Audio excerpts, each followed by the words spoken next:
It is time for the Writer's Block, and this week it means we're talking coronavirus in sports because now the whole sports world has been affected by this ongoing pandemic. I'm Jenni Carlson here in the studios of the Oklahoman, joined by my good friend Cedric Golden. He's not in the studios of the Austin American-Statesman, but working for the Austin American-Statesman and staying home, which a lot of us may be doing here in coming days because this thing has taken off.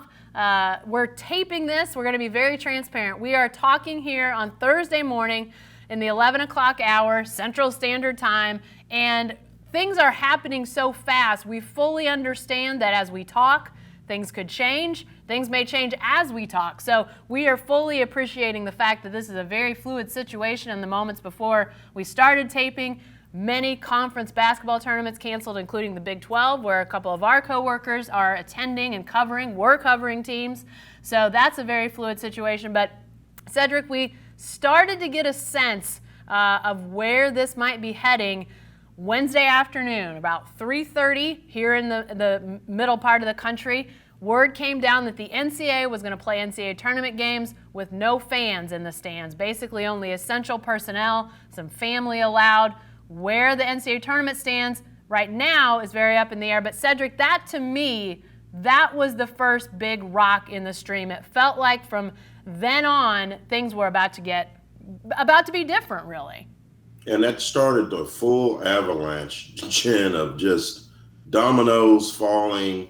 The Utah Jazz, Rudy Gobert tests positive. And then the late game, the referee runs out onto the court.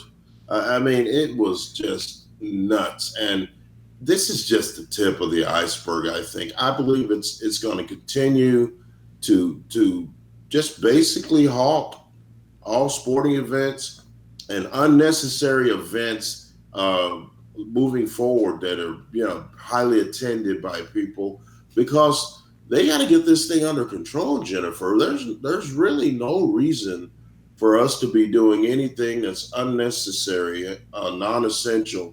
As much as we love the NCAA tournament, I think they should call it off.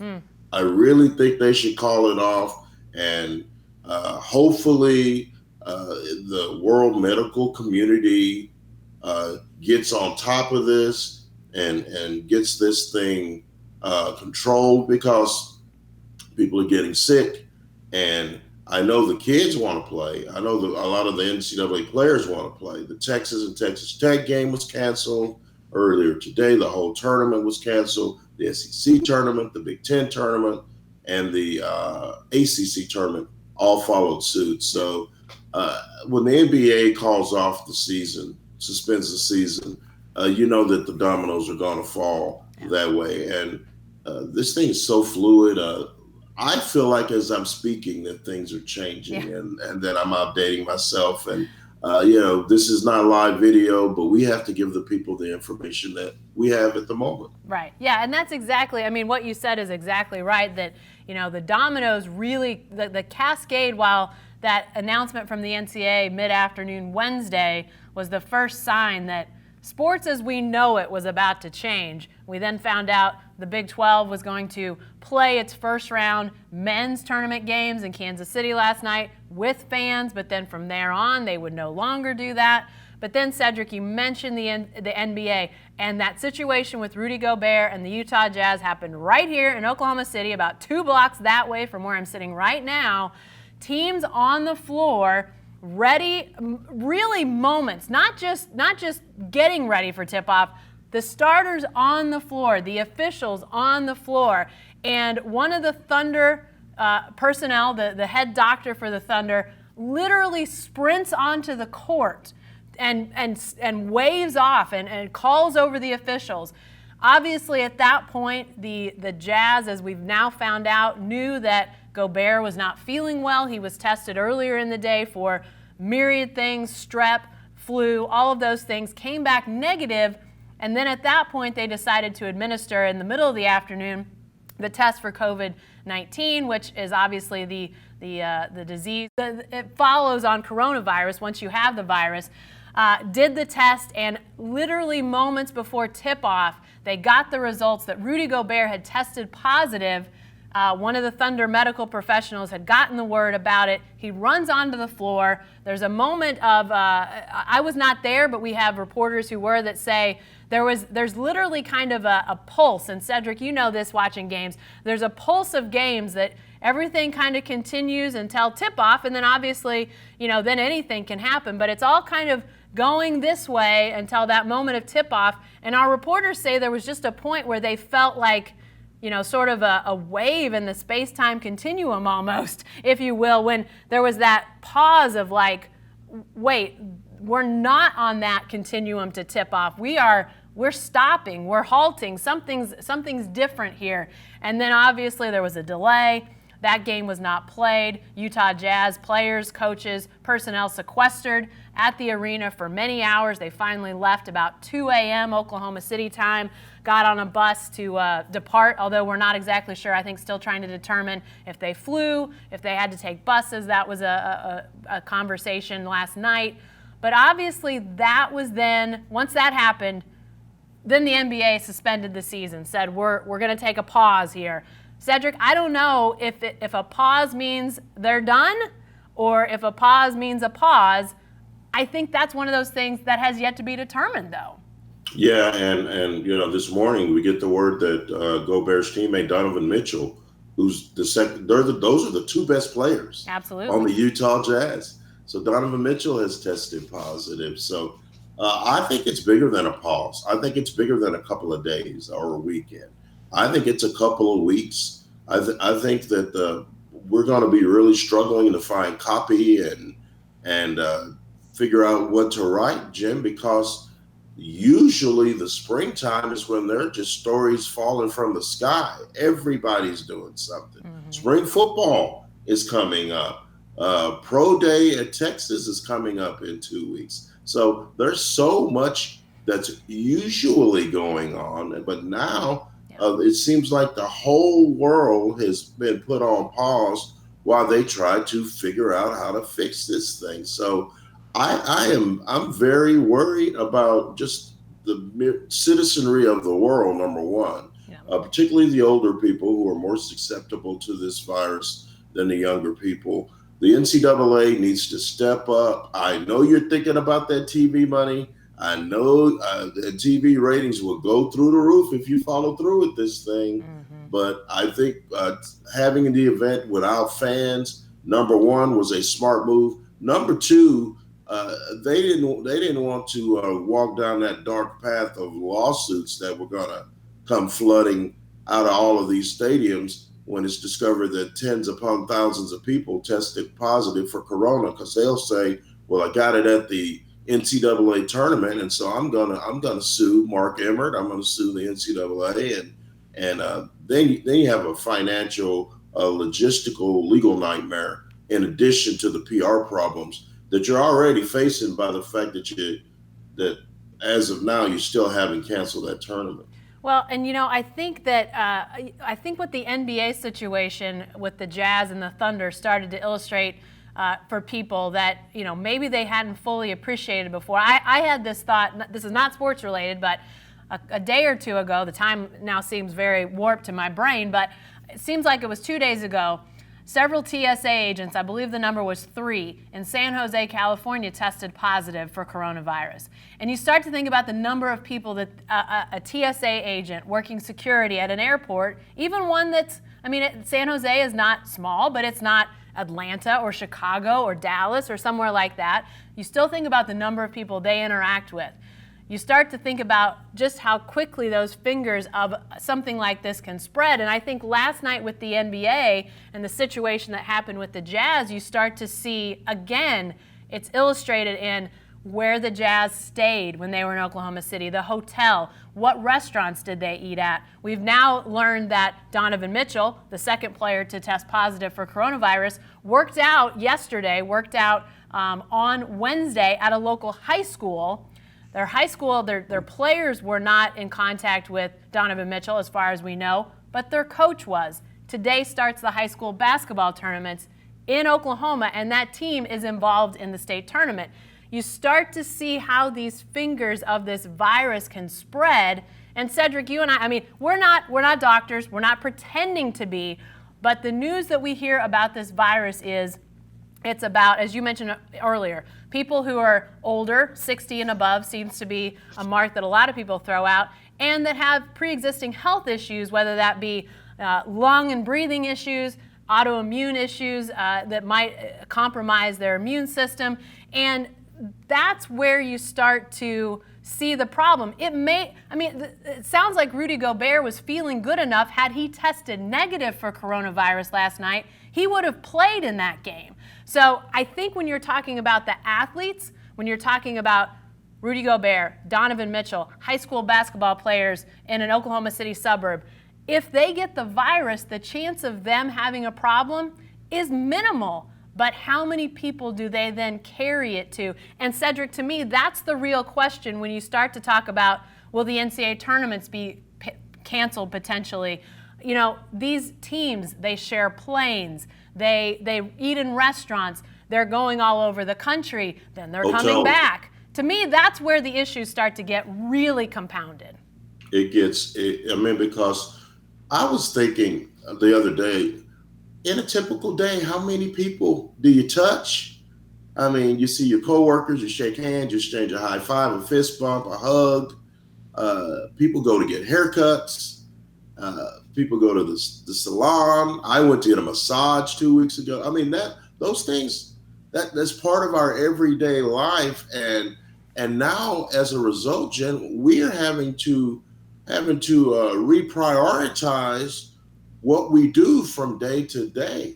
Usually on a Thursday afternoon at this time, I'm finishing up my video with you, and I'm in the Statesman, and I leave my little video room, and I go right to an employee meeting, a staff meeting with my sports comrades, and then Kirk and Suzanne Halliburton and myself, we go to lunch, where a waitress comes by and serves us drinks. We pay with our credit cards, and they touch them and they bring them back. And so you start thinking about all the little things. People are around people, and we can't just shut off the planet. We still have to live, but at the same time, we have to be more prudent, and we have to be smarter with our everyday life choices. Until this thing gets solved, we got to be very, very careful with washing our hands, our personal hygiene.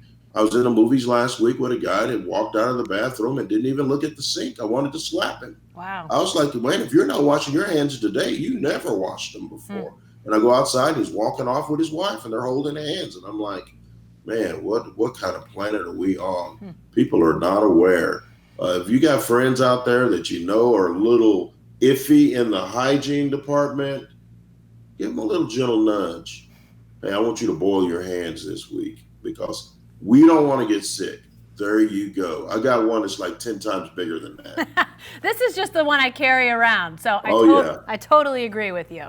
Yeah. And I think that the question that I have as these things get canceled, and as we're talking, again, to be transparent, we're talking on Thursday morning in the 11 o'clock hour here Central Standard Time, so we're fully aware of the cancellation of several major college basketball tournaments. We know that that's ongoing. Bob Bowlesby, the Big 12 commissioner, who is now, right now as we speak, is speaking in Kansas City to reporters who were there to cover the Big 12 tournaments. I was reading some as we're talking here, Cedric. He's saying he doesn't know if there will be an NCAA tournament for teams out of the Big 12 to go play in. And what you said earlier, Cedric, is completely spot on. It is sad. It is sad to think that, whether it's Baylor with a fantastic season that those guys put together, or Kansas with a chance to not only have won another Big 12 championship, but maybe go contend for a national championship, or just teams that maybe haven't had a chance to get there before. Suddenly, Texas, a team that we've talked about on this segment several times, and just the surge that they've had here recently, a chance for those guys to potentially get in the NCAA tournament. Sure, it stinks. It absolutely stinks. But if you're trying to bring this thing under control so we don't have hospitals overwhelmed, so we don't have medical personnel overwhelmed, this is not life and death. Sports is not life and death. And as much as we like to think so, Cedric, I think that's where the ultimate line has to come down. And we know that sports is an escape from real life. And remember when 9/11 happened about 20 years ago, Jen, and the kids still continue to play high school football, and that those kind of things are what makes sports special. But all in its good time. This is real life. This is not escapism. People are in danger, and the medical community is trying to figure some things out. So while those people that we put our trust in to keep us healthy, while they're busy at work, we need to take a pause and step away from the games that we love and think safety first. Mm-hmm. It is the most important thing. If our people aren't safe and our planet's not safe, there will be no sports because there'll be no people. So we have to be smart in that area. Yeah, and again, I'm monitoring as we talk here, Cedric. It looks like Pac-12 has also canceled its conference basketball tournaments. Basically, all of the AAC, the American Athletic Conference, also canceling. Pretty much everybody is saying, we're not going to do this weekend. So a big weekend of conference tournaments pulled off the docket. I was reading something actually from your sidekick down there in Austin, Kirk Bowles, saying that there's a PGA event that is going to have it's no fans allowed, which was what the NCAA is attempting to do at this moment as we talk. That's what we think they're still going to do, is no fans allowed. We'll see as that progresses. But Cedric, I think that the thought of sports as escape during this whole thing, it would have been great as people continue to do less and less non-essential things. It would have been great this weekend to have those conference tournaments going on, to have that sort of allowing us to have something to do, to watch, to almost feel in community with people, even though we're not in the same room as them or the same arena as them. But now I think it's going to have to be something else. I think we're looking at, Cedric, things like pulling out the video from great games of the past. Let's find those games from past Big 12 tournaments. I remember when the Big 12 tournament was here in Oklahoma City, there was a guy named Kevin Durant, you might have heard of him, played for Texas, and they had some fantastic games that tournament. Pull out some of that video. Let's watch that again. I think that's what we're going to have to do if you're a sports fan. I think we're going to have to come to the realization we're going to be watching the greatest hits for a while because we're not going to have fresh sports content for a little while. Yeah, no time to be cutting a new demo. This is all about the greatest hits. Get the YouTube app out and have fun. Wait on the doctors. They're on the case. They'll figure it out. But we need to just chill out for a minute, and hopefully, and like I said, this is fluid. Hopefully, the NCAA will cancel the big tournament and let these doctors do their jobs. Yeah. It's as we said, very fluid at this point.